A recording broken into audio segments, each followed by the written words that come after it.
Contoh soal pertama, tentukan komponen-komponen X dan Y dari vektor-vektor berikut. A. Vektor A sebesar 20 meter pada arah 37 derajat atau minus 323 derajat. B. Vektor G sebesar 20 meter pada arah minus 225 derajat atau 135 derajat. Catatan yang harus diingat, untuk mempermudah kita ambil sudut terkecil terhadap sumbu X positif atau sumbu X negatif. Oke, kita langsung saja mengerjakan pertanyaan A. Nah, langkah pertama untuk mempermudah, kita menggambar sebuah koordinat kartesius. Nah, ingat ya, membentuk 37 derajat terhadap sumbu X positif. Nah, berarti gambarnya bagaimana vektor A-nya? Oke, seperti ini ya, atau minus 323 derajat. Nah, komponen dari vektor A dapatlah kita uraikan atau kita tentukan seperti ini. Nah, ini berarti vektor A pada sumbu X. Sedangkan yang ini berarti komponen vektor A pada sumbu Y. Berapakah nilai AX? Nah, perhatikan. AX dengan 37 ini adalah hubungan samping. Sedangkan 37 dengan sisi depannya yaitu AY adalah hubungan depan. Nah, sedangkan yang ini hubungan 37 derajat dengan vektor A adalah miring.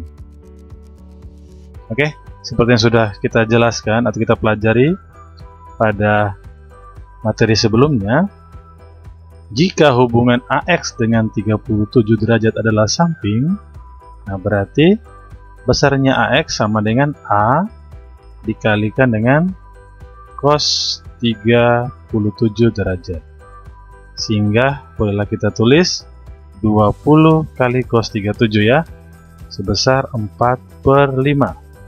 Sehingga kita dapat 16 meter. Nah, bagaimanakah dengan AY? AY hubungan dengan 37 adalah depan. Nah, jika hubungannya depan atau berhadapan, berarti nilai AY sama dengan A kali sin 37 derajat. Sehingga 20 kali sin 37 adalah 3/5, sehingga sama dengan 12 meter. Bagaimana? Mudah kan? Pertanyaan B, vektor G sebesar 20 meter pada arah minus 225 atau 135 derajat. Untuk mempermudah, ya kita gambar koordinat kartesius. Pertanyaannya, di manakah letak vektor G? Nah, kalau digambar dapat kita lihat, ingatnya 0 derajat selalu terletak pada sumbu X positif. Nah, artinya kalau 135 berarti putarannya adalah berlawan arah jarum jam. Sedangkan jika putarannya searah jarum jam, berarti nilainya negatif. Nah, masih ingat ya, catatannya adalah untuk mempermudah, kita ambil sudut terkecil terhadap sumbu X positif atau sumbu X negatif. Nah, artinya apakah 135 atau minus 225? Nah, kita perhatikan terhadap sumbu X positif atau negatif. Nah, berarti kita tidak menggunakan sudut 135 atau minus 225. Nah, berarti dapat kita lihat kita menggunakan sudut 45 derajat. Nah, berarti setelah mengetahui sudut yang kita gunakan, berarti dapatlah kita uraikan vektor G menjadi dua buah komponen, yaitu komponen vektor G pada sumbu Y bolehlah kita tulis GY, dan komponen G pada sumbu X bolehlah kita tulis GX. Nah, jadi berapakah besar GX? Perhatikan ya, seperti pada penjelasan poin A, GX dengan 45 derajat memiliki hubungan samping, artinya GX sama dengan G kali cos 45 derajat. Sehinggalah dapat kita tulis G sebesar 20 cos 45 setengah akar 2. Sehingga kita dapat 10 akar 2 meter. Tapi perhatikan ya, Gx arahnya kemana? Ke kiri kan? Berarti nilainya minus. Sedangkan Gy hubungannya dengan 45 adalah depan. Artinya G kali sin 45 derajat. Sehingga 20 kali sin 45 nilainya sama dengan cos 45, yaitu setengah akar 2. Dapatlah 10 akar 2. Karena G-nya arahnya ke atas, berarti nilainya positif. Contoh soal 2. Besar vektor A 15. Vektor tersebut terletak dalam kuadran 4 dan membentuk sudut minus 37 terhadap sumbu X positif, seperti yang ditunjukkan pada gambar di bawah ini. Vektor A dapat dinyatakan oleh, nah berarti pada jawaban ini dari A sampai E, berarti ini yang dimaksud adalah komponen vektornya.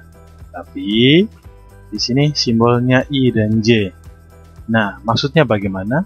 Kita lihat catatan berikut ini ya.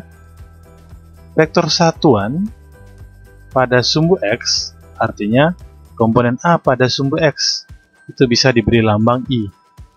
Nah juga vektor satuan pada sumbu Y diberi lambang J. Artinya komponen vektor dari A pada sumbu Y bolehlah ditulis dengan J. Ya, seperti itu. Nah, berarti berapakah vektor satuan dari vektor A yang dinyatakan dalam I dan J? Langkah menentukannya sama seperti contoh soal 1 tadi. Nah, berarti tinggal kita tentukanlah ya. Berarti di sini kalau kita uraikan atau kita buatlah beberapa komponen. Nah, berarti di sini dapatlah kita lihat. Berarti komponen vektor A pada sumbu X dan komponen vektor A pada sumbu Y. Ya, maaf ya garisnya tidak lurus ya. Tapi semoga paham ya. Nah, berarti berapakah nilai AX? AX hubungan dengan 37 adalah samping kan? Semoga sudah ingat ya. Berarti AX itu sama dengan A cos 37. Jadi berapakah besar A? 15. Cos 37 4/5. Jadi sama dengan 12 ya. Nah, karena diminta dalam vektor satuan, berarti bolehlah ditulis AX itu sama dengan 12I. Oke? Sedangkan AY sama dengan AY dengan 37, hubungannya adalah depan ya.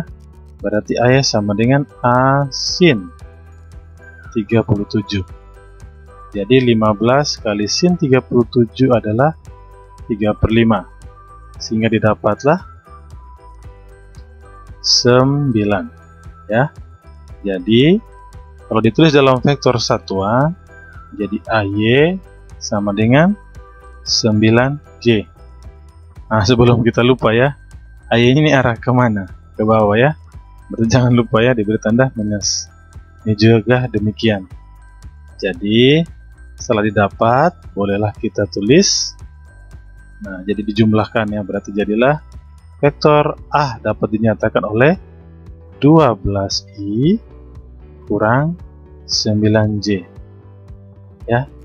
Ini maksudnya apa? Ini kalau kita tentukan lagi dengan menggunakan konsep resultan pada komponen vektor, nanti akan diperoleh lagi 15 ya. Maksudnya seperti ini. Jadi besarnya vektor A dari vektor satuannya berarti AX ya pangkat 2 tambah AY pangkat 2. Sehingga kalau kita masukkan nilainya 12I. Nah, berarti 12 pangkat 2 kan? Tambah AY. Berarti min 9 pangkat 2. Sehingga diperolehlah 144 tambah 81 ya. Jadilah didapat 225. Akar dari 225 adalah 15. Nah, maksudnya seperti itu ya. Jadi kalau misalkan diketahui vektor satuan, berapakah vektor tersebut, berarti dapat kita gunakan cara komponen vektor. Ya, sehingga didapatlah 15. Seperti itu. Oke?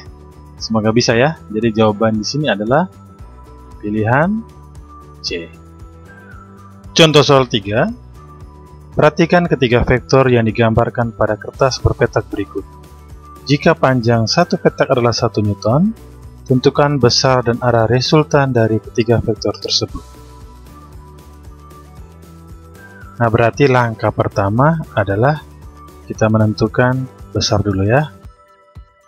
Berapakah besar resultan?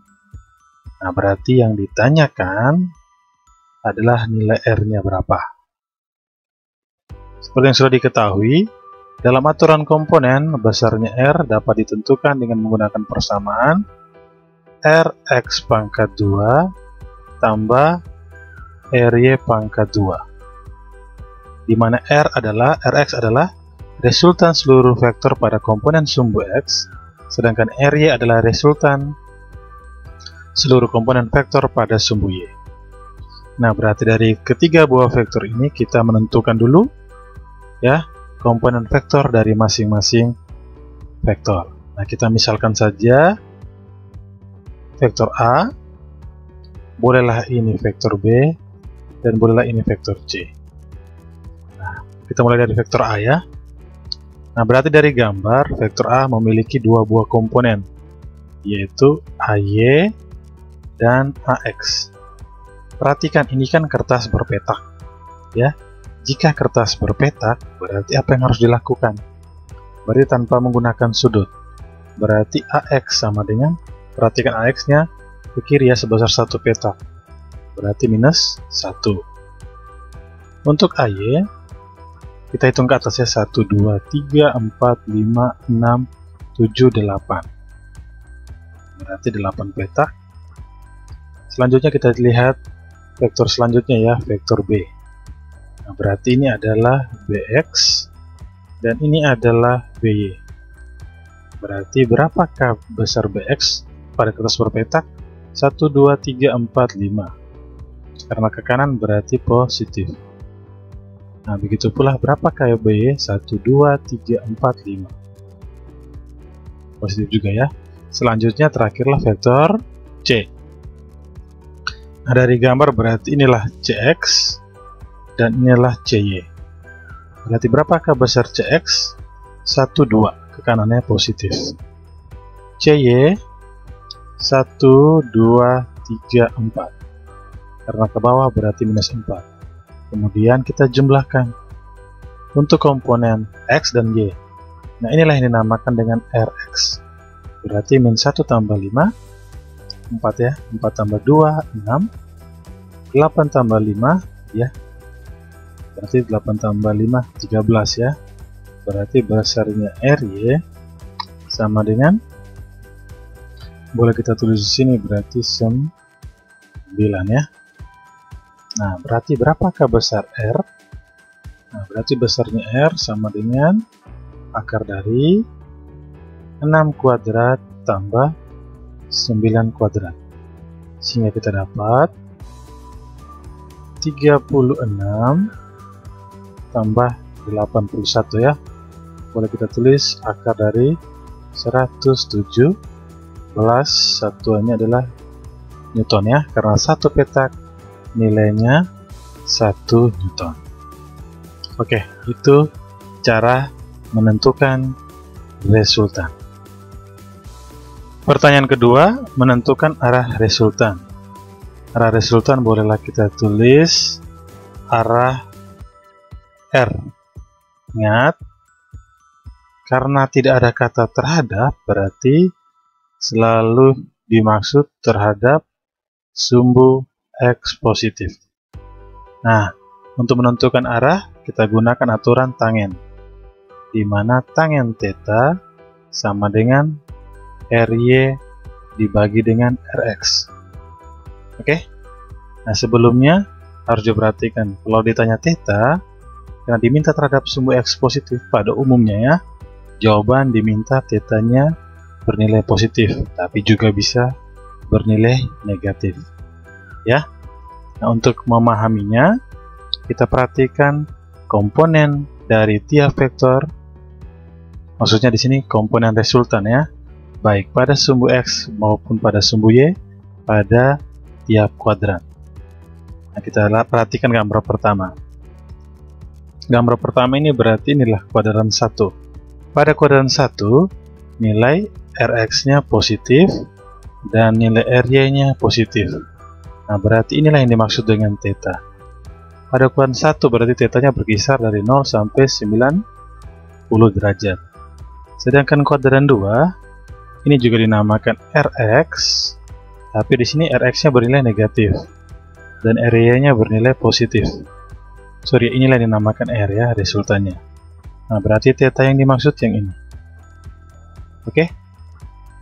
Nah, berarti untuk kuadran 2 itu kan range-nya dari 90 sampai 180.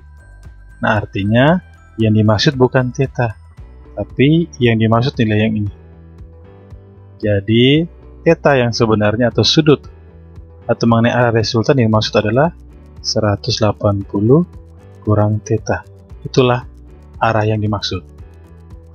Nah, pada gambar kuadran 3, ini gambar ketiga ya. Sorry, ini gambar kuadran 2, 90 sampai 180, ini kuadran 3.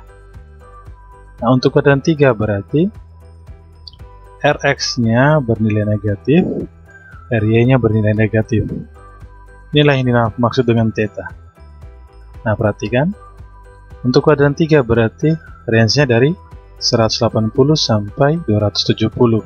Artinya, theta yang dimaksud seharusnya dari R sampai sumbu X positif.